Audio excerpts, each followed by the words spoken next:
चालू बहू। कमलेश और उर्मिला जी के 2 बेटे थे। बड़े बेटे का नाम था अंशुल और छोटे बेटे का नाम प्रदीप। दोनों की शादी हो चुकी थी।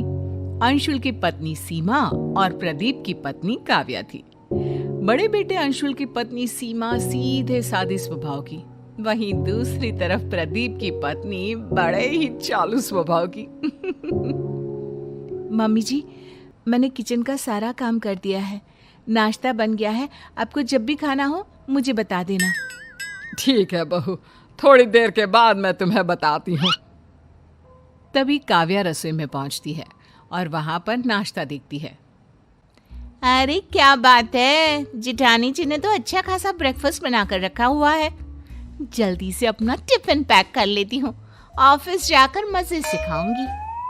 काव्या अपने टिफिन में खूब सारा ब्रेकफास्ट पैक कर लेती है, अपने लिए भी और अपनी ऑफिस की सहेली के लिए भी। अरे काव्या, चलो, तुम्हारा ऑफिस का टाइम हो गया है, मैं तुम्हें रास्ते में छोड़ दूंगा। हाँ, चलिए, मैं तैयार हूँ। थोड़ी देर के बाद, सीमा बहू, मेरे लिए नाश्ता ले आओ। अरे मैंने तो इतना सारा ब्रेकफास्ट बनाकर रखा था, कहाँ चला गया? अभी तक तो किसी ने खाया भी नहीं है। अरे क्या हुआ बहू, नाश्ता लाने में इतनी देर क्यों लग रही है? मम्मी जी, मैंने नाश्ता बनाया तो था, लेकिन पता नहीं कहाँ चला गया। किचन में तो कुछ भी नहीं है। ये कैसी बात कर रही हो तुम? नाश्ता कहाँ चला जाएगा? मुझे तो लगता है तुम मुझे पागल बना रही हो। तुम्हारा काम करने का मन नहीं है ना? नहीं मम्मी जी, ऐसी कोई बात नहीं है, मैंने सच में ब्रेकफास्ट बनाया था। शाम को काव्या ऑफिस से लौट कर आती है और वो डिनर बनाती है। खाना खाते वक्त उर्मिला जी अपनी नाराजगी दिखाती है। काव्या बहू, तुमने तो खाना पूरा बनाया है ना, कम तो नहीं पड़ जाएगा? मम्मी जी क्या बात है, आप ऐसा क्यों कह रही हैं? हाँ मम्मी, हमारे घर में तो नाश्ता खाना सब कुछ पूरा ही बनता है, आप आज ऐसे क्यों पूछ रही हैं? अरे बेटा, ये तो तू अपनी बीवी से ही पूछ, सुबह मेरे लिए नाश्ता ही नहीं बनाया। अरे भाभी, आपने ये क्या किया? मम्मी जी के लिए ब्रेकफास्ट क्यों नहीं बनाया? नहीं, ऐसी कोई बात नहीं है, ब्रेकफास्ट बनाया था मैंने, लेकिन पता नहीं कहाँ चला गया। अरे भाभी, घर में रखा हुआ नाश्ता कहाँ गायब हो जाएगा? आप भी कैसी बातें करती हैं? कोई बात नहीं मम्मी जी, मैंने खूब सारा खाना बनाया है, आप आराम से खाइए। हो सकता है भाभी का मन ना हो नाश्ता बनाने का, सीधे सीधे तो वो आपसे कह नहीं सकती, क्यों भाभी? सबकी बातें सुनकर सीमा चुपचाप रह जाती है। और फिर एक दिन, देखो बच्चों, अब हमारी उम्र हो चली है, हमारी जो भी जमा पूंजी है, मेरा मतलब है कि तुम्हारी माँ के गहने वगैरह, हम चाहते हैं कि वो अब हम तुम्हें दे दें। अब तुम लोग उनकी देखभाल करो और अपने पास रखो। लेकिन पापा, आप है ना सब संभाल कर रखने के लिए। अरे पापा जी ठीक ही तो कह रहे हैं, कल को भगवान न करे उनकी तबीयत ऊपर नीचे हो जाए, कुछ हो जाए। अब इस उम्र में किस चीज का क्या पता है ना? बहुत सही कह रही है। देखो बेटा, बाकी सारी चीजें तो मेरे पास 2 है, लेकिन ये जो बड़ा वाला हार है ना, ये बस एक ही है। कोई बात नहीं मम्मी जी, ये हार आप अपने पास रख लीजिए और बाकी की चीजें आप चाहे तो हम दोनों को दे सकती हैं। लेकिन मम्मी जी, आप इस उम्र में इसे कैसे संभालेंगी? अरे कहीं इधर उधर रखकर भूल गई तो? बहुत सही कह रही है, लेकिन प्रॉब्लम यह है कि हम इस हार को तुम दोनों में से किसे बांटे? हाँ पापा, ये बात तो सही है, लेकिन कोई बात नहीं, अंशुल भैया बड़े हैं, आप चाहे तो ये उनको दे दीजिए। हाँ, वैसे आप ठीक ही कह रहे हैं मम्मी जी, ये हार आप सीमा भाभी को ही दे दो। अरे नहीं, इस पर तुम्हारा भी पूरा अधिकार है।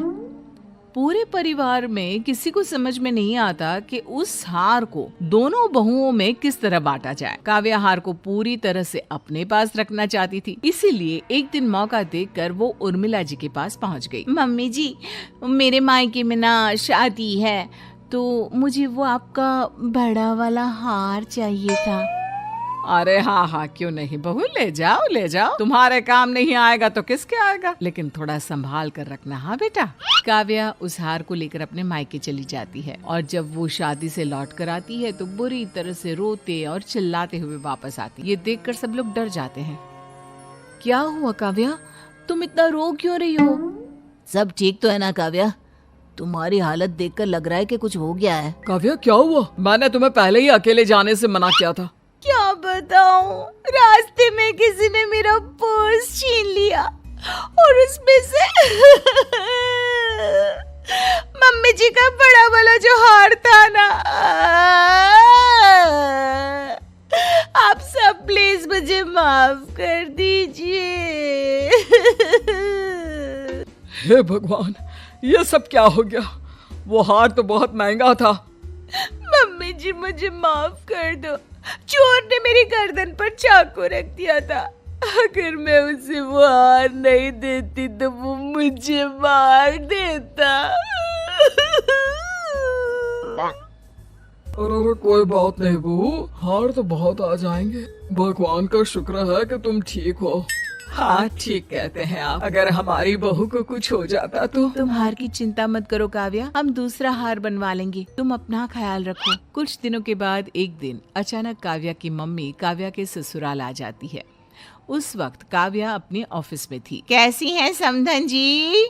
बहुत दिन हो गए, सोचा आपसे मिलकर आती हूँ। अरे बहुत अच्छा किया। और बताइए सब ठीक है ना? हाँ जी सब ठीक है। ये काव्या ना एक पैकेट मुझे दे गई थी जब शादी में आई थी। पहले तो मुझे पता ही नहीं था इसमें क्या है, लेकिन जब खोलकर देखा तो कुछ कीमती सामान था, इसलिए सोचा सही समय पर उसे वापस दे देती हूँ। अच्छा, जरा दिखाइए क्या है इसमें।